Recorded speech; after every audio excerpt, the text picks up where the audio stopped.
నమస్కారం మిత్రులారా, మనిషి భౌతికవాదిగా జీవిస్తూ భావవాదిగా ఎందుకు మారతాడు? మనిషి భావవాద భౌతికవాద అని ఎలా నిర్ణయించాలి అని అంటే అతను నిజ జీవితంలో ఎలా ఉంటున్నాడు అనే దాన్ని బట్టి నిర్ణయించాలి. సహజంగా మనిషి అంటే ఏమిటి? తన నిజ జీవితంలో ఏమవుతుంది? అతనికి ఆకలిస్తే అన్నం తింటున్నాడు. దేవుడా అన్నం పెట్టు అని అడిగి ఆయన పెట్టిండని భావించి తిన్నడని భావించి కడుపు నిండిందని భావించట్లే.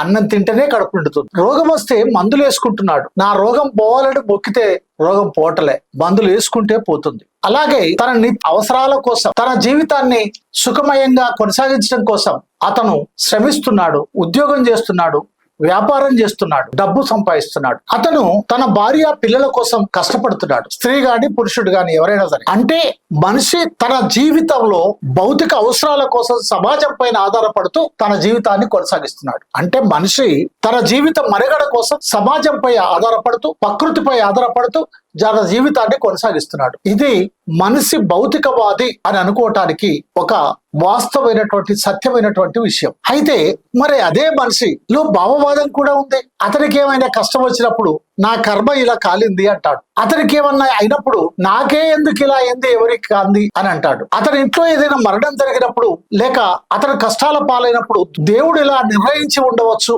లేక నాకు ఒక పరీక్ష పెడుతున్నాడేమో అని అనుకుంటాడు, లేక అంటాడు పైకి. మరి ఇలా ఎందుకు ఆలోచిస్తున్నాడు? అలాంటి భౌతికవాద మనిషి తనకు కష్టాలు వచ్చినప్పుడు, ఇబ్బందులు వచ్చినప్పుడు, దుఃఖం వచ్చినప్పుడు, మరణం వచ్చినప్పుడు ఎందుకు అతనికి ఈ విధమైనటువంటి భావవాద ఆలోచనలు వస్తున్నాయి? ఇది అసలు విషయం, అసలు ప్రశ్న. దీన్ని మనం తెలుసుకోవాల్సినటువంటి అవసరం ఉంది. మరి నిజ జీవితంలో భౌతికవాదిగా ఉన్నటువంటి వ్యక్తి భావవాదిగా ఎందుకు మారుతున్నాడు? ఇది కదా మనం తెలుసుకోవాల్సింది. అవును, ఇదే. ఒకటి, అతనికి తెలియని విషయాల పట్ల భయం ఏర్పడుతుంది. అతనికి కొన్ని విషయాలు తెలియనప్పుడు భయం ఏర్పడుతుంది. అవును, ఇది కావచ్చు అనుకుంటాడు, ఇది నిజమేమో అనుకుంటాడు. భౌతికవాది కారణాన్ని చూస్తాడు, హేతువును చూస్తాడు, సమాజం నుంచి సమాధానం రాబట్టడానికి ప్రయత్నం చేస్తాడు. భౌతికవాది సమాజం నుంచి కాకుండా ఏదో అతీత శక్తి నుంచి సమాధానం కావాలని కోరుకుంటాడు. అతీత శక్తులే ఇలా చేస్తాయేమో అనుకుంటాడు భావవాది. అందుకని ఒక్క మాటలో చెప్పాలి అని అంటే భౌతికవాదం సమాజం నుండి, వాస్తవ జీవితం నుండి పరిష్కారం కనుగొంటుంది. భావవాదం మనిషి యొక్క సమస్యలకు సమాజం నుండి, భౌతిక వాస్తవాల నుండి కాకుండా తనకు తెలియనటువంటి ఏదో శక్తులే ఇలా చేశాయి, లేక ఆ దేవుడే ఇలా చేశాడు అనుకుంటాడు.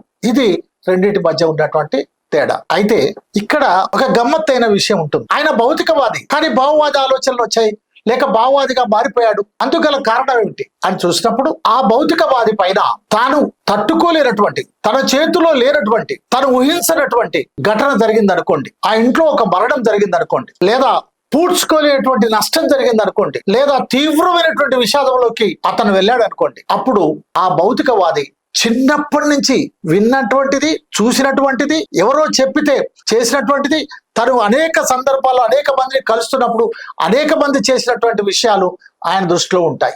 ఉండి ఆటోమేటిక్ గా అవును కావచ్చు అని. అంటే కష్టాల్లో ఉన్నప్పుడు దేవుడు గుర్తొస్తాడు, బాధల్లో ఉన్నప్పుడు, దుఃఖంలో ఉన్నప్పుడు భావవాదం పైచేయి అవుతుంది, లేక పనిచేయదు. ఆ విధంగా అతను ఒక్కడే కాదు కదా, మరి అతని కుటుంబం ఉంది. అతనిలాగానే కుటుంబం ఉండదు కదా. అలాగే ఒక కులం ఉంది, ఒక మతం ఉంది, ఒక సాంప్రదాయం ఉంది, ఒక కట్టుబాటు ఉంది, ఒక ఆచారం ఉంది. అనేక మంది అలా చేస్తున్నారు, వేల మంది అలా చేస్తున్నారు, కోట్ల మంది అలా చేస్తున్నారు. అవి చూస్తున్నాం కనుక మనం కూడా అలా చేయాలనేమో అనే అటువంటి ఆ బాధలో, దుఃఖంలో అందరూ వచ్చి ఇట్లా చేయి, అట్లా చేయి, ఇట్లా చూడు, అట్లా చూడు, ఇట్లా చేస్తే అట్లయింది, అట్లా చేస్తే ఇట్లయింది అని రకరకాలుగా చెప్తుంటారు. అప్పుడు ఆయన వాళ్ళతో చర్చించే అటువంటి ఓపిక గాని, సమయం గాని, సందర్భం గాని కాదు. కాబట్టి సహజంగానే కుటుంబంతో కొట్టుకపోతుంటాడు, బంధువులతో కొట్టుకపోతుంటాడు, సమాజంతో కొట్టుకపోతుంటాడు. ఆ విధంగా ఒక భౌతికవాది భావవాదిగా మారటానికి ఆ బలహీన సమయంలో, క్షణాల్లో, బాధలో, దుఃఖంలో అలాంటి పరిస్థితులు ఏర్పడతాయి. తాత్కాలికంగా భావవాద ఆలోచనలు చేయటానికి మరో ముఖ్య కారణం ఏమిటి అని అంటే కుటుంబంలో ఒక తీవ్రమైనటువంటి విషాదం ఏర్పడినప్పుడు, లేదా తీవ్రమైన అనారోగ్యాలకు గురైనప్పుడు, లేదా ఊహించినటువంటి ఆర్థిక సమస్యల్లో ఉక్కిరి బిక్కిరైనప్పుడు, లేదా మనకిష్టమైనటువంటి వ్యక్తి మరణించినప్పుడు, ఈ పరిస్థితులలో మనిషి తీవ్రమైనటువంటి ఒక మనోవేదనకు గురవుతాడు, తీవ్ర దుఃఖంలో మునిగిపోతాడు. అప్పుడు ఆయన ఆలోచనలన్నీ ఈ సమస్యల చుట్టే ఉంటాయి. ఆ ఇంట్లో తమకిష్టమైనటువంటి వ్యక్తి మరణించినటువంటి విషయం పైన గాని మాత్రమే అతని ఆలోచనలు, ఆమె ఆలోచనలు కేంద్రీకృతమై ఉంటాయి. ఈ సమయంలో మరి ఏం చెప్పినా సరే, మరి ఏదైనా సరే అతని మనసుకు వెళ్ళదు, ఆమె మనసుకు వెళ్ళదు. ఇది వాస్తవం. ఈ సమయంలో ఏమవుతుంది, అవతలి వాళ్ళు వచ్చి రకరకాల అనేక విషయాలు చెప్తా ఉంటారు. ఇది దేవుని అనుగ్రహం కావచ్చు, దేవుడే ఇలా నిర్ణయించి ఉండవచ్చు, ఇది నీ కర్మఫలం కావచ్చు, లేక ఇలా రాసి పెట్టుందేమో నీ జీవితంలో అని చెప్తారు. అతను కూడా చిన్నప్పటి నుంచి వినుంటాడు గనక నిజమేనేమో అని అనుకుంటాడు. ఇక ఈ బలహీన సమయంలో నిజమేనేమో అని అనుకుంటాడు. అంతేకాదు, ఇగో ఇలా చేస్తే నీ వ్యాపారం అభివృద్ధి చెందుతుంది, ఇలా చేస్తే ఆర్థిక పరిస్థితుల నుంచి నువ్వు గట్టెక్కుతావు, ఇలా చేస్తే నీ అనారోగ్యం నుంచి పోతావు, బయటకు వస్తాం. ఎలా చేస్తే, ఇగో నువ్వు పెద్ద పెద్ద హాస్పిటల్లో వైద్యం చేసుకుంటున్నప్పటికి కూడా, లక్షల రూపాయలు ఖర్చు పెడుతున్నప్పటికీ కూడా చిన్న తాయితీ కట్టించుకోరాదు, చిన్న ఉబీది పెట్టించుకోరాదు, చిన్న దేవునికి ఒక కొబ్బరికాయ కొట్టరాదు అని అంటారు. ఆయన కొట్టకపోయినా ఆమె కొట్టకపోయినా వాళ్ళ కుటుంబ సభ్యులు ఎవరో ఒకరు, అవును మా అమ్మ నాన్న లేక నా కొడుకు ఆరోగ్యం బాగుపడాలని ఆ విధంగా చేస్తారు. నిజంగా అతను ఒక కార్పొరేట్ హాస్పిటల్లో వైద్యం పొందుతున్నాడు ఆ వ్యక్తి, లేదా అనేక కారణాల చేత అప్పుల పాలయ్యే ఆర్థిక ఇబ్బందుల్లో ఉన్నాడు. ఈ బయట వాళ్ళు ఇచ్చేటువంటి సలహాలు, ఇక దానికి తోడు సోషల్ మీడియాలో ఇగో ఈ తాయితీ కట్టుకో, ఈ ఉంగరం పెట్టుకో, ఆ ఉంగరం పెట్టుకో, నా దగ్గరికి రా, ఈ జ్యోతిష్కం చూసుకో అని ఎన్ని చెప్తున్నారో మనకు తెలియని విషయం కాదు. ఇక చనిపోయినప్పుడైతే చనిపోయిన వ్యక్తుల్ని మనం తీసుకురాలేం, కానీ అతని స్వర్గానికి పంపించడానికి అవకాశం ఉంది. ఏం చేయాలంటే అతనికి పిండ ప్రదానం చేయాలి. ఏం చేయాలంటే అతని కాష్టం చుట్టూ తిరిగి తల కొరివి పెట్టాలి. ఏం చేయాలంటే 3 వద్దులు చేయాలి, 6 5 వద్దులు చేయాలి, దినాలు చేయాలి, వారాలు చేయాలి, కర్మలు చేయాలి, శ్రాద్ధాలు చేయాలి, పిండాలు పెట్టాలి, ఇట్లా సానా చెప్తా ఉంటారు. అట్లయితే ఆ కొడుకు లేకపోతే ఆ చనిపోయిన వ్యక్తి స్వర్గం పోతాడు, అతను ప్రాప్తి పొందుతాడు, ముక్తి పొందుతాడు. ఇక ఈ వ్యక్తిని మనం తీసుకురాలేం, కానీ ఆ వ్యక్తిని ఆ విధంగా మనం చేయొచ్చు అని చెప్తారు. నిజమే కావచ్చు అని వీళ్ళు అనుకుంటారు. నిజంగా అల్లారు ముద్దుగా పెంచుకున్నటువంటి బాగా ఇష్టమైనటువంటి మన వ్యక్తిని ఆ మంటల్లో ఎట్లా కాల్చేస్తాం? మనకి ఎట్లా మనసు వస్తుంది? అట్లా ఆ బొక్కలను ఎత్తుతా ఉంటే మనకి ఏమనిపిస్తుంది?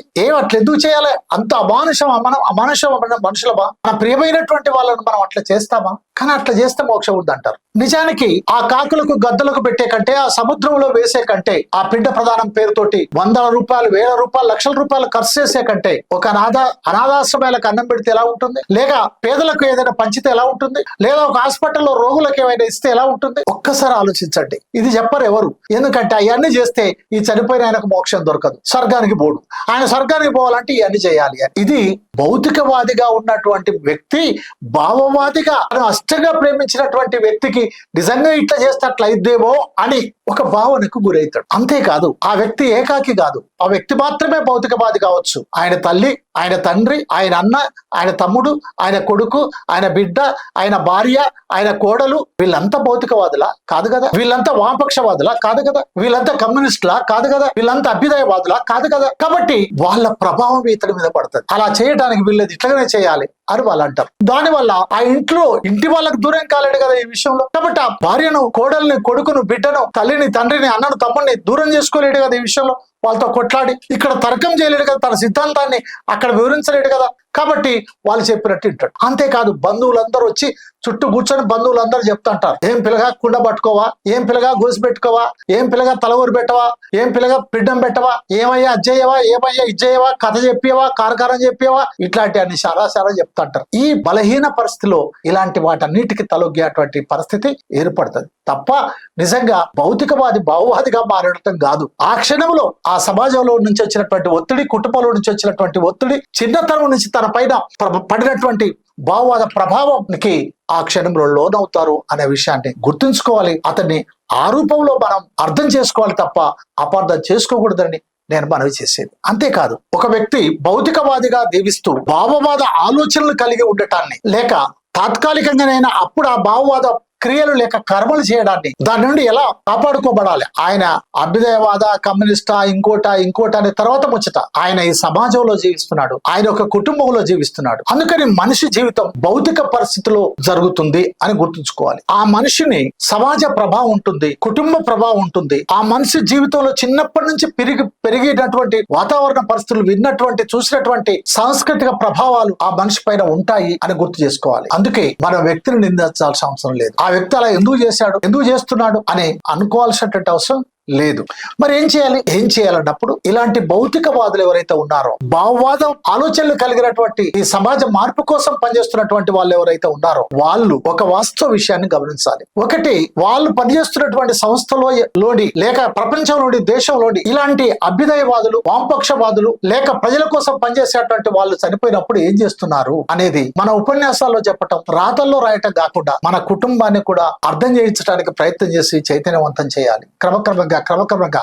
ఎందుకంటే ఎప్పుడో ఒకప్పుడు మనం కూడా చచ్చిపోతాం కనుక, సావు అనేది అనివార్యం కనుక, సావు తప్పనిసరి కనుక, సావును తప్పించలేం కనుక. అంతేకాదు కష్టాలను కూడా తప్పించలేం, ఆర్థిక ఇబ్బందులు కూడా తప్పించలేం. కాబట్టి కష్టాలు వచ్చినప్పుడు, ఆర్థిక ఇబ్బందులు వచ్చినప్పుడు, మరణాలు వచ్చినప్పుడు భౌతికవాదులుగా ఉన్న మనం భావవాద ఆలోచనలు చేసే కంటే భౌతికవాద ఆలోచనలు చేయడానికి ఏం చేయాలి? ఎందుకు ఈ కష్టాలు వచ్చినాయి, చనిపోయే పరిస్థితి వచ్చింది, ఎందుకు మనకి ఇబ్బందులు వచ్చాయి అని హేతుబద్ధంగా వాస్తవ కారణాలను మనం వాళ్ళకు వివరించగలగాలి, ఆ కుటుంబానికి మనం తెలుసుకోగలగాలి. అందుకనే భౌతికవాదం ఏం నేర్పుతుంది అని అంటే మనిషిని ప్రశ్నించటం నేర్పుతుంది. ఇలా ఎందుకు చేయాలి, అలా స్వర్గం ఉందా, నరకం ఉందా, పిండం ఉందా, అలా ఎవరైనా చూసిన వాళ్ళు ఉన్నారా, లేక ఇలాంటి కర్మకాండలు ఏమిటి, దాని వెనక ఉన్నటువంటి వాస్తవం ఏమిటి అనే దాన్ని భౌతిక వాస్తవ పరిస్థితుల నుంచి అర్థం చేసుకోవడానికి ముందే ప్రయత్నం చేయాలి. భౌతికవాద సిద్ధాంతాన్ని లేక భౌతికవాద ఆలోచనలని లేక సమాజ మార్పు కోసం పనిచేస్తున్నటువంటి కార్యకర్తలు గాని, నాయకులు గాని, సభ్యులు గాని ఇప్పటి నుంచే, మొదటి నుంచే నీవు తయారైతే సరిపోదు, నీ కుటుంబాన్ని తయారు చేయాలి. నీవు తయారైతే సరిపోదు, నీ భార్య పిల్లల తల్లిదండ్రులు తయారు చేయాలి. నువ్వు తయారైతే సరిపోదు, నీ సమాజాన్ని మాత్రమే చైతన్యం చేయడానికి వెళ్ళి నీ కుటుంబాన్ని చైతన్యం చేసుకోకపోతే నువ్వు కుటుంబం నుంచి వెలివేయబడతావు, లేక కుటుంబానికి దూరం చేయబడతావు. కుటుంబం మధ్య నీ మధ్య తీవ్ర అగాధం ఏర్పడుతుంది, లేక పెద్ద వైరుధ్యం ఏర్పడుతుంది. అందుకనే వామపక్ష కార్యకర్తలారా, అభ్యుదయవాదులారా, నిజమైనటువంటి అంబేద్కరిస్టులారా, నిజమైనటువంటి బుద్ధిస్టులారా ఆలోచించండి. మీతో పాటు మీ కుటుంబాన్ని చైతన్యం చేయమని. అందుకే ఇంత గెలిచి రచ్చగలు ఇల్లును చైతన్యం చేసుకోకుండా, ఇల్లును మార్చుకోకుండా, నీ కుటుంబాన్ని మార్చుకోకుండా, నీ కుటుంబాన్ని ఉద్యమాలకు తీసుకురాకుండా నువ్వు బయట చెప్తున్నటువంటి విషయాలను నీ కుటుంబానికి చెప్పకుండా ఉంటే ఇలాంటి పరిస్థితి ఏర్పడుతుంది ఎవరికైనా సరే. అందుకని అలాంటి పరిస్థితి రాకుండా ఉండటానికి వాస్తవ కారణాలను మనం తెలుసుకోవాలి, వాస్తవాలను వాళ్ళకు వివరించాలి.